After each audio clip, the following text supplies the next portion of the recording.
getting into prepping food as priority number 6. Good morning, my name is Christy from Getting Into Prepping, and today I just quickly want to touch on food and the ways that we've got food available and that we store food, because it's very important. In the rule of threes we saw that that is something they say that you can last without for 21 days. I'm not going to try it. If you look at me, I'm not even going to attempt that. It's not going to be on, so I'm not going to go without food. I've got my preparations in place to rather have food available so that I can rather eat. Right, first of all, I'm just going to start off with the normal stuff that you should have in your pantry. In any case, it's your tin food, bully beef, favorite to some, not so favorite to others, and the same with the baked beans. Any canned food that you can use, you can store. It's something that you can store quite easily. It lasts quite a while, so you don't have any problems. You can store that.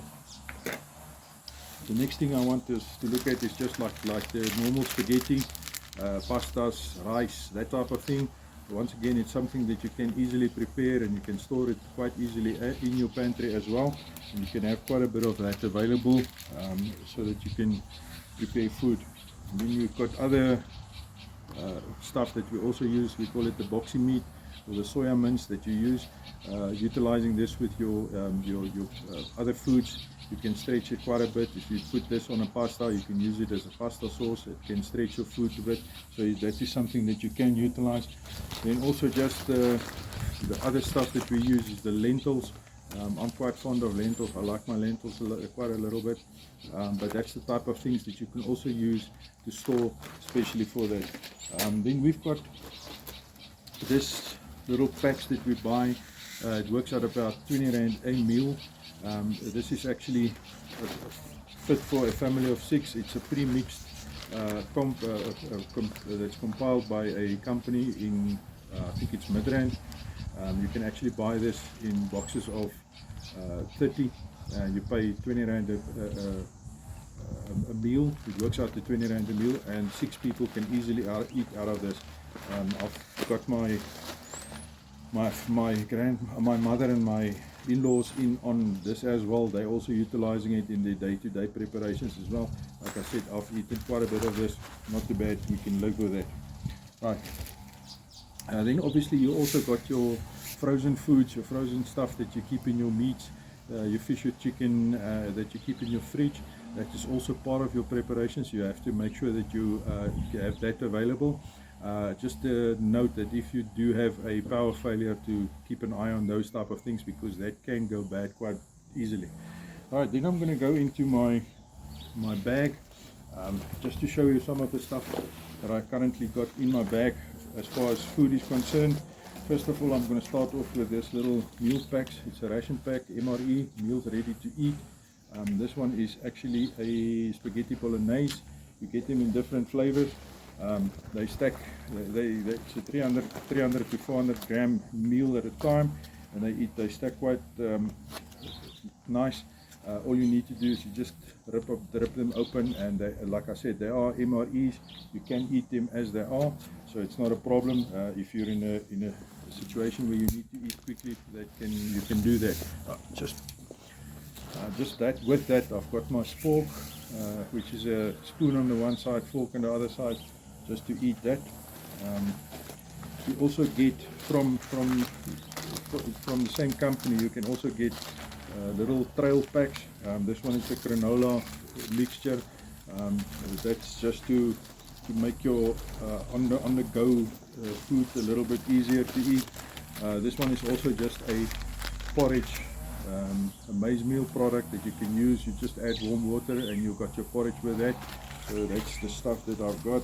And it's also just a little bit of a cool drink mix, just to like in the previous video when we discussed water. If you use your tablets, the water is not that nice, so just to add that makes it a little bit more palatable. Then in my bag I also got this box of tricks. Now I've got a few boxes of tricks, and in a bag of tricks, it's just to make your meals interesting. To eat your stuff the same over and over and over in a field without having something to spice it up, it can become a bit monotonous. So in here I've got vinegar, salts, chutney, chili sauces, and a lot of other stuff as well, just to make it make your meals a bit more interesting. In this one I've also got a bit of a hot sauce. It's like almost like a Tabasco sauce, but it's not that expensive. I've also got some achar for those who are more brave. I've got some achar in here as well, so that you can actually eat your stuff without having to make it boring, to say it like that. That comes out of my normal bag as well. I use that quite a bit on my chips if I get the opportunity. Then just some more snacks that I'm just showing you. This is just a little bit of a, this is more like a breakfast pop now, but it used to be a breakfast bar. Snacks just to keep you going. For the future, you just mix it with water and you've got your meal as well. So that's just stuff that I carry in my bag to make it easier and more accessible to actually eat. But then if we go into a longer term situation where you've got a longer situation going and you need to get alternative food sources, I've got my tiny little fishing kit that is compiled in here. It's got the hooks, the sinkers, the line, everything, so I can catch my own food, my own fish if I need to. Also some rope that I can use for traps, just to make my food more last longer. Then I've got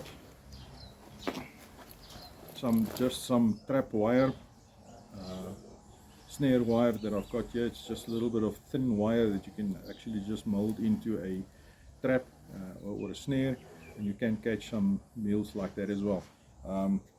You can also use your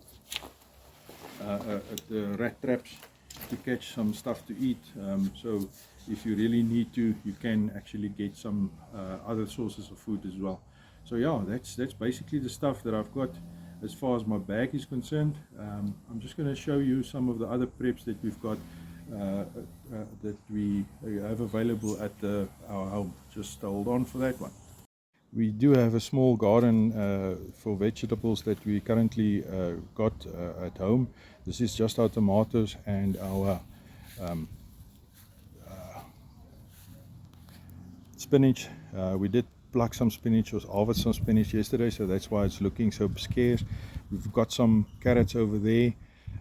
We've got some cabbage over there that's still coming, cucumbers, cauliflower, and some beans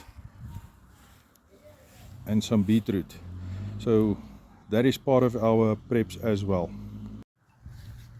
Yeah, so as you can see, food is very important, and we do cover food quite extensively because I like eating.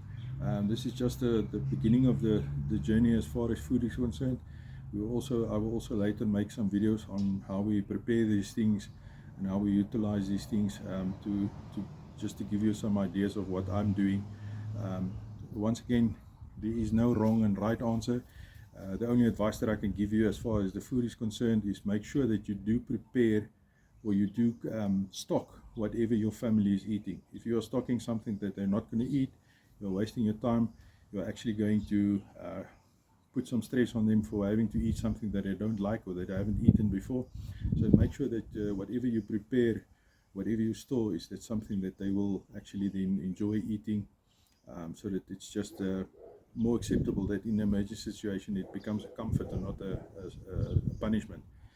Okay, with that being said, that will cover our priority number 6, our food. Please stick with us. We are going to continue on this journey of the food, as I said.